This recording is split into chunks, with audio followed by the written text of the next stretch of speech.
Morning ma'am. Good morning. ஆஃபீஸில் புதுசாக join பண்ணியிருக்கிற டீம் லீடர் நீங்கள் தான், அப்படி தானே? Yes ma'am. ஆமாம், இன்டர்வியூ யார் பண்ணா உங்களை? மேம், எம்டிஏ என்னோடய ப்ரொஃபைல் பார்த்துட்டு செக் பண்ணிவிட்டு, ஸோ டேரக்ட் இன்டர்வியூ ஃபோனில் தான் பண்ணாங்க. அதுக்கப்புறம் கன்ஃபர்மேஷன் எல்லாமே மெயிலில் தான் கொடுத்தாங்க. ஸ்டில் நவ் அதை என்னால் பிலீவ் பண்ணவே முடியல. ஸோ ஆஃபீஸ்க்கு வருவாங்க, ஃபஸ்ட் ரவுண்ட் ஆஃப் இன்டர்வியூ நான் தான் பண்ணுவேன். எனக்கு சாட்டிஸ்ஃபேக்ஷன் இருந்தால் மட்டும்தான் நான் ஃபர்தராக சார்கிட்ட டிஸ்கஸ் பண்ணுவேன். சாருமே உனக்கு ஓகே அப்படின்னா நீ அப்பாயிண்ட் பண்ணு, என்கிட்ட நீ சொல்ல தேவையில்ல அப்படின்னு சார் எனக்கான எல்லா ரைட்ஸுமே கொடுத்து தான் வச்சுருக்காரு. ஸோ அப்படி இருக்கும்போது அப்பார்ட் ஃப்ரம் யூ நீ எப்படி வந்த, அதுதான் என்னால் இன்னுமே கால்குலேட் பண்ண முடியல.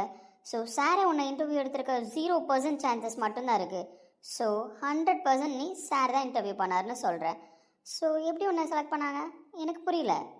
மேம், இந்த கொஷின் நீங்கள் சார்கிட்ட தான் கேட்கணும். ஆனால் என்ன இன்டர்வியூ பண்ணது சார் தான், செலக்ட் பண்ணது சார் தான், கன்ஃபர்மேஷன் மெயில் கொடுத்ததும் சார் தான். So you ask MD ma'am. Correct, you said correct. So I will ask sir. Okay, sure. Okay, leave it. சாரே உன்னை இன்டர்வியூ பண்ணி எடுத்திருந்தாலும் சரி, சாரே உன்னை அப்பாயிண்ட் பண்ணியிருந்தாலும் சரி, நான் உன்னை மானிட்டர் பண்ணிட்டு தான் இருப்பேன். எனக்கும் சாட்டிஸ்ஃபேக்ஷனாக இருந்தால் மட்டும்தான் நீங்கள் சர்வே பண்ண முடியும். Okay, you mind it? Okay ma'am, sure. I will try my best. Very smart answer for every questions. Thank you ma'am. பார்க்க கண்ணுக்கு லட்சணமாக அழகாக தான் இருக்கா. பட் நம்மள்கிட்ட ஒரு வார்த்தை கூட டிஸ்கஸ் பண்ணாமல் சார் எப்படி இப்படி ஒரு டிசிஷன் எடுத்திருப்பாரு?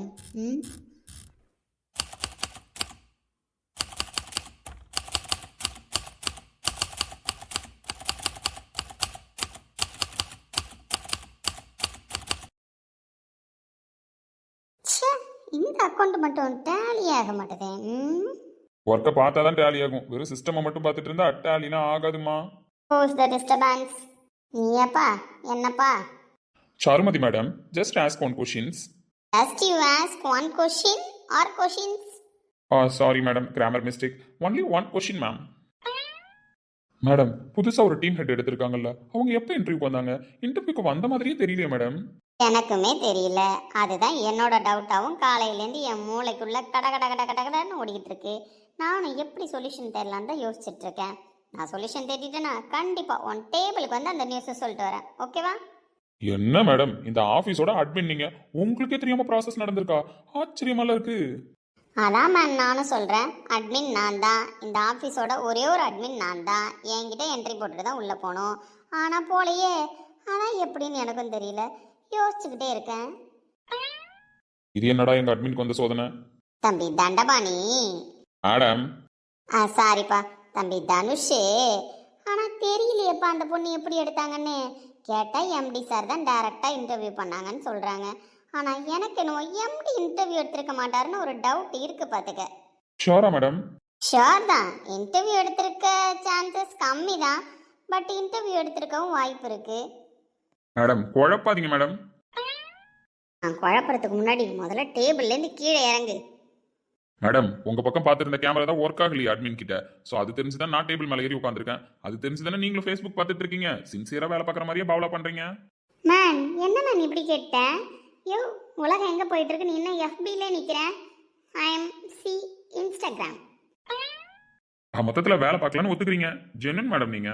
நான் ஏன் தம்பி போய் சொல்ல போகிறேன்? அட்மினில் வேலை இருந்தால் செய்ய போகிறேன். இல்லைனா எனக்கு சும்மாவா சம்பளம் தர போகிறாங்க? வேலை இல்லைன்னா நான் இன்ஸ்டாகிராம் பார்க்க போகிறேன். இதில் என்ன இருக்குது? கரெக்ட் தான் மேடம். உங்களுக்கு நியூஸ் தெரியலனாலும் நம்ம ஆஃபீஸோட முக்கிய புள்ளி ஒருத்தர் இருப்பாரு எங்க மேடம், அவருக்கு கண்டிப்பாக நியூஸ் தெரிஞ்சிருக்கும். யாரு? இந்த ஏற சொல்றியா? ஆமா மேடம், நம்ம காத்தண்ணனுக்கு கண்டிப்பா தெரியும்ல. தலைவரே வந்துட்டாரு, வாங்க காத்தண்ணா.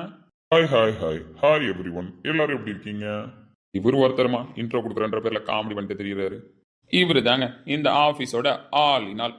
சொல்ல போனா இவரை எல்லாரும் ஏன் காத்துன்னு கூப்பிடுறாங்க அப்படின்னா, காத்துனா தமிழில் கூப்பிடுறாங்க, ஏர்னா இங்கிலீஷில் அந்த பொண்ணு கூப்பிடுது.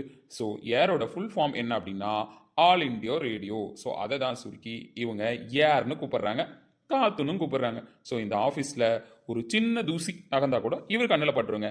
இவருக்கு தெரியாமல் ஆஃபீஸில் எதுவுமே மூவ் ஆகாது.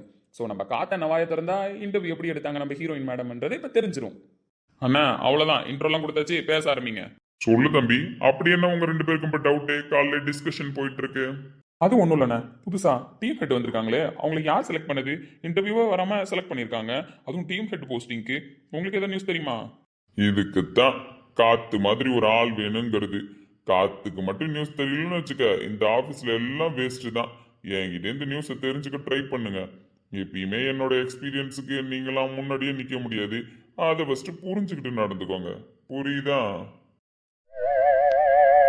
இந்த பில்டப்புக்கு ஒன்றும் குறைச்சல் இல்லைண்ணே. சரி விடுங்க, நீங்க எல்லாமே இந்த ஆஃபீஸ்ல அனுபவம் ஆசையாதுன்னு நாங்க ஒத்துக்கிறோம். ஆமா, யார் நான் செலக்ட் பண்ணது உங்களை? செலக்ட் பண்ணது எம்டி தான். யாரு அதை தான் அவங்களே சொன்னாங்களே. ஆனால் எம்டி செலக்ட் பண்ணியிருக்க மாட்டாருன்னு எங்களுக்கு ஸ்ட்ராங்காக தெரியுது. அதனால தான் உங்ககிட்ட கன்ஃபார்ம் பண்ணுறோம். உண்மையிலே செலக்ட் பண்ணது எம்டி தானா? ஆமா, கம்பெனியோட எம்டி தான். பின்ன டைரக்டா செலக்ட் பண்ணிருக்காங்கன்னா எம்டி தான் செலக்ட் பண்ணிருப்பாரு. ஆனா நீங்களாம் நினைக்கிற மாதிரி எம்டி நம்பர் 1 கிடையாது, எம்டி நம்பர் 2. எம்டி நம்பர் 2வா? அண்ணா என்ன சொல்றீங்க? எங்களுக்கு விளங்கல. உங்களுக்கு விளங்கி இருந்தாதான் எப்பவும் நீங்களாம் உருப்பிட்டுருப்பீங்களே. உங்களுக்கு தான் க்ளூ கொடுத்தாலே கண்டுபிடிக்க தெரியாது. உங்கள்கிட்ட போய் நான் க்ளூ சொல்லிட்டு இருக்கேன் பாரு. ஓ, ரொம்ப பங்கம் பண்ணுவேன்னா ஒழுங்கா உண்மையை சொல்லு. எம்டி நம்பர் 2னா யார் செலக்ட் பண்ணா? எம்டி நம்பர் 2னா நம்ம எம்டி இருக்காருல்ல ரோஹித் சார், அவரோட தம்பி செலக்ட் பண்ணியிருக்காரு. அதுவும் பர்சனலா இன்டர்வியூ பண்ணி செலக்ட் பண்ணியிருக்காரு. எம்டின்னு அவர் சொல்லி பேசியிருப்பாரு. அதனால அந்த பொண்ணு எம்டின்னு சொல்லியிருக்கோம். சொல்ல போனா அவரும் எம்டி தானே. இவர் நம்பர் 1, அவர் number 2. Hello. Hello. Good morning sir. Good morning. என்ன மீரா, மார்னிங் ஏதோ கன்ஃபியூஷன்ல இருக்கிற மாதிரி இருக்கு. அப்படிலாம் எதுவும் இல்லையே சார். அப்புறம் ஏன் நியூவாக ஜாயின் பண்ண டீம் ஹெட்டை இன்னும் உங்கள் ரூம்லேயே உட்கார வச்சு என்கொயரி பண்ணிட்டு இருக்கீங்க?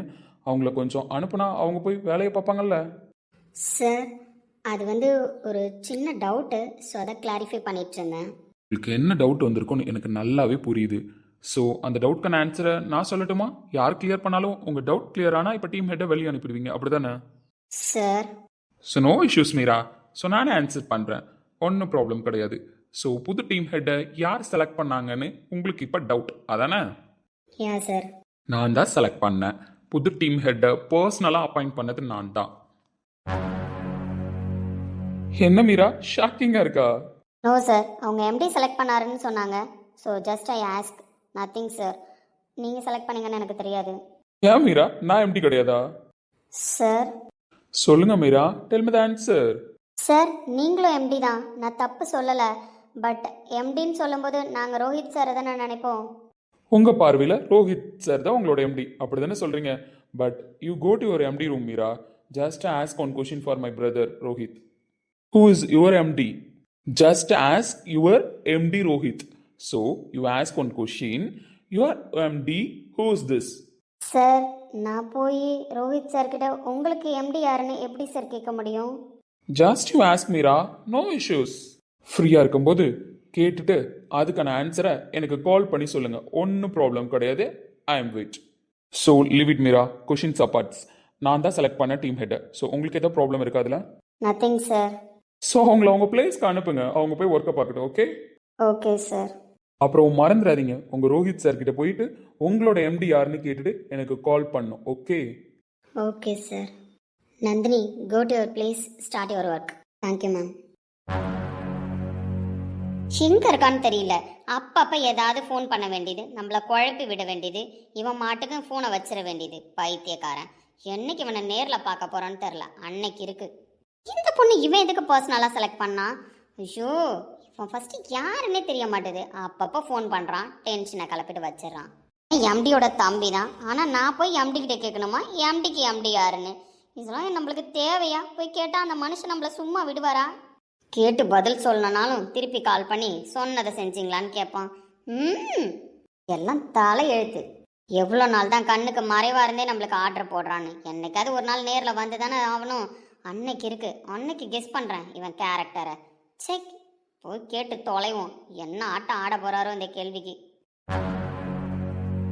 அப்போ இன்டர்வியூ எடுத்தது சாரோட தம்பியா? ஆமா, அப்படிதான் நியூஸ் வந்துச்சு. சாரோட தம்பி தான் செலக்ட் பண்ணியிருக்காரு. ஆனால் எம்டின்னு இல்லைன்னு சொன்னாங்க. தம்பி, அவருக்கு எல்லாமே அவங்க தம்பி தான். ஸோ அவங்க தம்பி சொன்னா அவர் என்ன வேணாலும் பண்ணுவாரு. ஜஸ்ட் ஒரு பொண்ணை அப்பாயிண்ட் பண்ணியிருக்காரு, அதை ஒத்துக்க மாட்டாரா? ஏன்பா நீ வேற இந்த கொஷின்லாம் வேற யார்ட்டையாவது போய் கேட்டுறாத. எம்டி ரோஹித் சார் தானே, எம்டி அவங்க தம்பி இல்லைல்ல அப்படின்னு உன்னையே வேலையை விட்டு அனுப்பிடுவாங்க, பாத்துக்க. ஆமாமா, யாரு? நானும் கேள்விப்பட்டிருக்கேன். அவங்க தம்பி சொன்னாதான் எதா இருந்தாலும் எம்டி பண்ணுவாரு, அவங்க தம்பி சொன்னாதான் அணு கூட அசையும் நான் கேள்விப்பட்டிருக்கேன். ஆனா அந்த தம்பி ஏன் ஆபீஸ்க்கு வர மாட்டாரு? எங்கேயோ இருக்காரு, எப்போவாவது கால் பண்ணுறாரு, ஏதாவது ஒரு ஆர்டர் சொல்கிறாரு. அதோட சரி, எனக்கு கூட 2 வாட்டி கால் பண்ணி செக் பண்ணாருப்பா. அவரு எங்கேயோ தான் இருக்காரு. அவர் தான் யாருன்னு நானும் கண்டுபிடிக்க ரொம்ப நாளா ட்ரை பண்ணிக்கிட்டு இருக்கேன். இந்த காத்து கண்ணுலயும் படல, பேரும் சரியா வெளியே வர மாட்டுது. அதனால கண்டுபிடிக்க முடியல. கூடிய சீக்கிரம் கண்டுபிடிச்சிருவேன். கண்டுபிடிச்சா உங்கள்ட்ட எல்லாம் சொல்றேன். ஏன்னா ஆஃபீஸ் விசிட்டும் வந்தது கிடையாது. ஆஃபீஸில் யாருக்கும் ஒரு பேர் கூட சரியா தெரியல. அவ்வளோ சீக்கிரட்டா என்னென்ன மெயின்டைன் பண்ணிட்டு இருக்காங்க. தெரியலப்பா அது என்ன விஷயம்னு சொல்லிட்டு. நானும் சார் வீட்டுக்கெல்லாம் போயிருக்கேன். பார்க்க ட்ரை பண்ணியிருந்திருக்கேன். ஆனா பார்த்தது இல்ல. அப்படியா? அவ்வளோ சீக்கிரட்டாவா மெயின்டைன் பண்ணுறாங்க? அப்போ ஏதாவது விஷயம் இருக்கும். சரி தம்பி, கேமரா ஒர்க் ஆகலன்னு நினைச்சுக்கிட்டு நீ மட்டும் டேபிள் மேலே ஏறி உட்காந்துருக்க. கேமராவை சரி பண்ணி காலையிலேயே மாட்டிட்டாங்க. இறங்கி போ. இந்நேரம் எம்டி எல்லாத்தையும் மானிட்டர் பண்ணியிருப்பாரு. அண்ணா இதை இவ்வளோ லேட்டாவா சொல்லுவாங்க? அடக்கடவுளே. ஏன் காத்து, ஆஃபீஸே மீரா மேமை கண்டா நடுங்குது. ஆனால் மீரா மேடம் நடுங்குற ஒரே ஆள் நம்ம ரோஹித் சாரோட தம்பி தான். அவர் ஃபோன் பண்ணால் போதும், ஆளே வட வட வடன்னு நடுங்கி போயிடுறாங்க. ஆமா, அவங்களுக்கு கரெக்டான ட்ரீட்மெண்ட் அவர் மட்டும்தான் கொடுக்குறாரு. ரோஹித் சார் எல்லாம் அசால்ட்டா அவங்க பேசியே இது கன்வின்ஸ் பண்ணிட்டு வந்துருவாங்க. ஆனா அவரை கன்வின்ஸ் பண்ண முடியாது. அவங்கள கண்ட்ரோல் பண்ற ஒரே ஆளு ரோஹித் சாரோட தம்பி. அதுவும் போன்லயே கண்ட்ரோல் பண்றாருன்னா நேர்ல எல்லாம் வந்தா எவ்வளவு கண்ட்ரோல் பண்ணுவாருன்னு பாத்துக்க. அதுவும் உண்மைதான். சரி, போய் நீங்களும் ஒர்க்கை பாருங்க, நானும் கொஞ்சம் ஒர்க்கு டேலி ஆக வேண்டியது இருக்கு, அதை முடிச்சுட்டு வரேன். சரிம்மா. ஆமா, இந்த அக்கௌண்டன்ட் வரதராஜன் வந்துட்டாரா? வந்துட்டாரு காத்தண்ணா, உள்ள போய் பாருங்க. சரிம்மா சரிம்மா.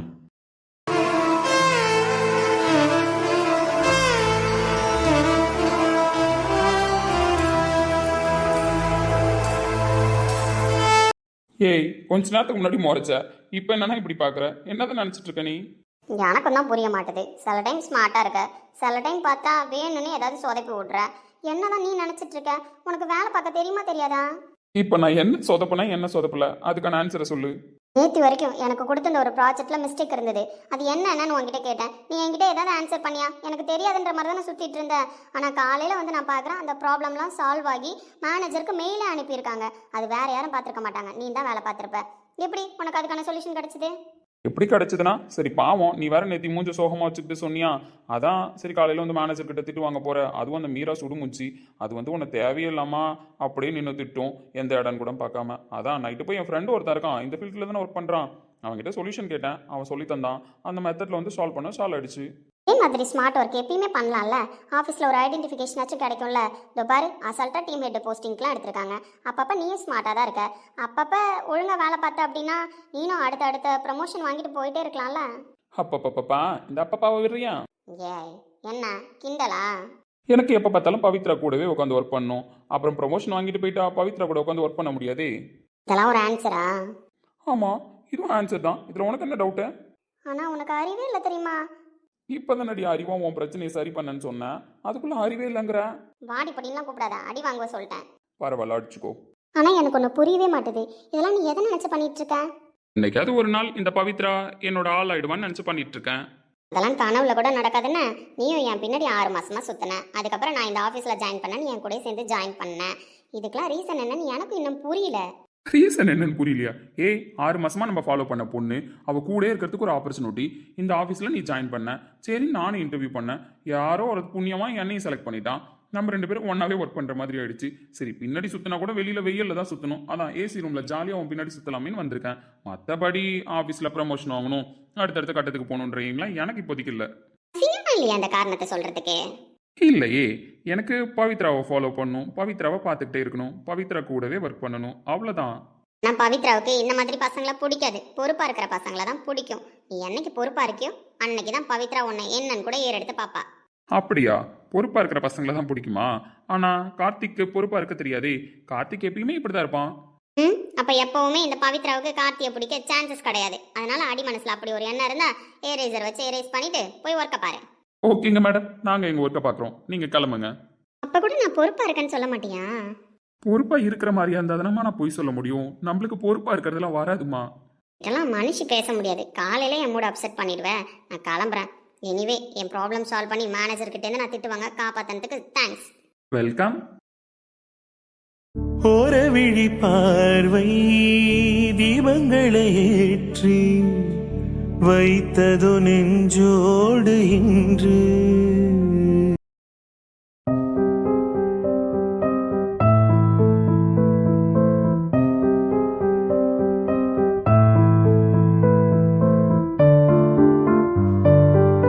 என்ன ஹீரோ துளசி செடியை வச்சு ஃபீல் பண்ணிட்டு இருக்காரா?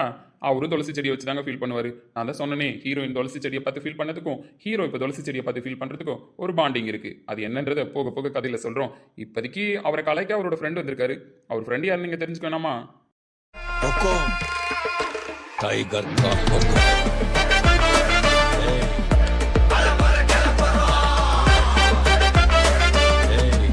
இவர் தாங்க நம்ம ஹீரோவோட ஃப்ரெண்டு. பேர் என்னன்னு கேக்குறீங்களா? சஞ்சய். சஞ்சய் தான் நம்ம எம்டியோட close friend. School mate, college mate எல்லாமே அவர் தான்.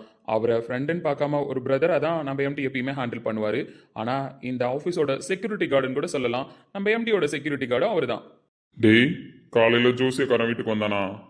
டேய் ரோஹித், சொல்டா. டேய் துளசி செடியில அப்படி என்ன தாண்டா இருக்கு? எனக்கு புரியவே மாட்டுதுடா.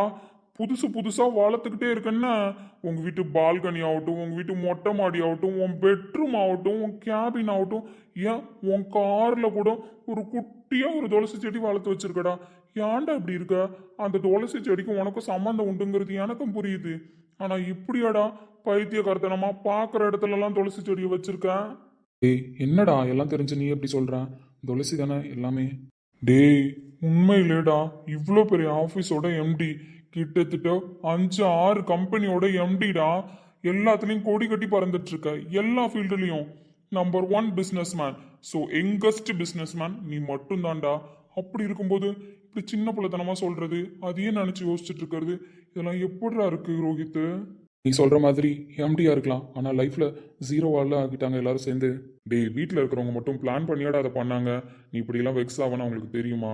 அவங்களுமே எதர்ச்சியாக பண்ண ஒரு விஷயம், அதுவும் ஹெல்த் இஷ்யூ அப்போ அப்படி இருந்தது, அதனால பண்ணணும்னு நினச்சாங்க. அது இப்படி ஒரு பாதிப்பை கொண்டு வரும்னு அவங்களும் எதிர்பார்த்துருக்க மாட்டாங்களடா. ஆனால் என்னால் மறக்க முடியலல்லடா, நீயே சொல்லு. மறக்க முடியலதான், தேடிட்டு தானே இருக்கோம். கண்டிப்பாக தேடி கண்டுபிடிச்சிடலாம், நீ கவலைப்படாத. நான் எனக்கு இன்னமே டவுட் இருந்துட்டு இருக்கு. இவ்வளோ பெரிய பிஸ்னஸ் மேன்ரா நீ, அந்த விஷயத்தில் சின்ன பிள்ளைத்தனமாக யோசிச்சுட்டு இருக்க. அந்தையே உன் வாழ்க்கையை நினச்சி வாழ்ந்துட்டு இருக்க. ஆப்போசிட்டில் இருக்கிறவங்களும் அப்படியே இருப்பாங்களான்னு சொல்ல தெரியல.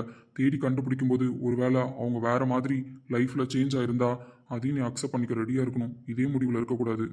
இல்லை, என் மனசில் ஸ்ட்ராங்காக தோணிக்கிட்டே இருக்கு. நான் எப்படி இருக்கணும் அதே மாதிரி தான் ஆப்போசிட்டில் இருக்கிறவங்களும் இருப்பாங்கன்னு.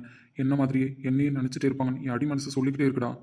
அப்படி ஒரு நம்பிக்கை உன் அடி மனசில் இருந்தால் நாங்களும் தேடிக்கிட்டு தான் இருக்கோம். கிடைச்சிருவாங்கன்னு தான் தேடுறோம். நாங்கள் ஒன்றும் கடமைக்கு தேடலை. ஏன்னா உன் லைஃபே அவங்க தான் எனக்கு புரியுது. தெரிஞ்சோ தெரியாமலோ பண்ண ஒரு பாவண்டா. காலில் விழுந்து மன்னிப்பு கேட்கணும்டா, அப்போ தான் என் மனசு ஆறும். சரிடா, அதையும் நினச்சிட்டு இருக்காத. இப்போ காலையில் அந்த ஜோசியக்காரன் வந்து குழப்பி விட்டு போயிருக்கான், அதான விஷயம். உனக்கு எப்படி தெரியும்? வீட்டுக்கு போனேன். நான் இல்லாமல் என்னைக்கு நீ ஆஃபீஸ் வந்திருக்க?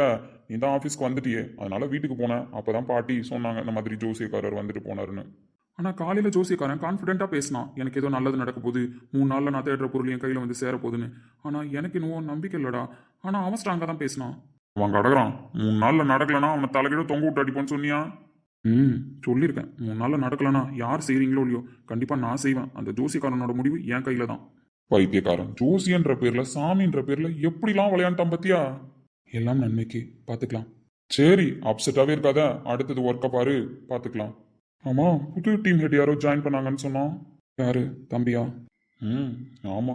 நீ ஒரு பக்கம் உன்னை நினைச்சிட்டு இருக்கனா, அவன் ஒரு பக்கம் வேற ஒரு பிளான்ல இருக்கான்டா. ஆனா டோட்டலா உனக்கு அப்படியே ஆப்போசிட் கேரக்டர்டா அவன். ஆமாம்ல, அவன் அப்படியே வளர்ந்துட்டான், என்ன பண்ணுறது. ஆனால் அவன் பண்ணுற எல்லாமே கரெக்டாக தான்டா இருக்கும். எம்டின்னு நான் வேணா சொல்லிக்கலாம், ஆனால் அவன் ஸ்மார்ட்டு. தெரியும் அவனை பத்தி தெரியாமலா? சரிடா, எனக்கு ஒரு மாதிரி மூட் அப்செட்டாக இருக்குது. புது டீம் ஹெட் அவன் தான்டா செலக்ட் பண்ணான். ஜாயினிங் மட்டும் என்ன பார்க்க சொன்னான். நான் பார்த்துட்டு போய் மீராவை பாருங்கன்னு சொல்லிட்டேன். காலைல மூட் அப்செட்டில் இருந்தேன். ஸோ அவங்கள்ட்ட சரியாக எக்ஸ்பிளைன் பண்ண முடியல, பேச முடியல. போயிட்டு அவங்களை கொஞ்சம் கோஆர்டினேட் பண்ணேன். நான் பார்த்துக்கிறேன், நீ ரிலாக்ஸாக இரு. மதியம் 2 மீட்டிங் இருக்கு, அதை மட்டும் அட்டன் பண்ணுற மாதிரி மைண்டை ரிலாக்ஸ் பண்ணிக்கோ. ஸோ திருப்பிலாம் நம்ம கன்வின்ஸ் பண்ணி அவங்கள வர வச்சு அந்த மீட்டிங் வந்து அரேஞ்ச் பண்ண முடியாது.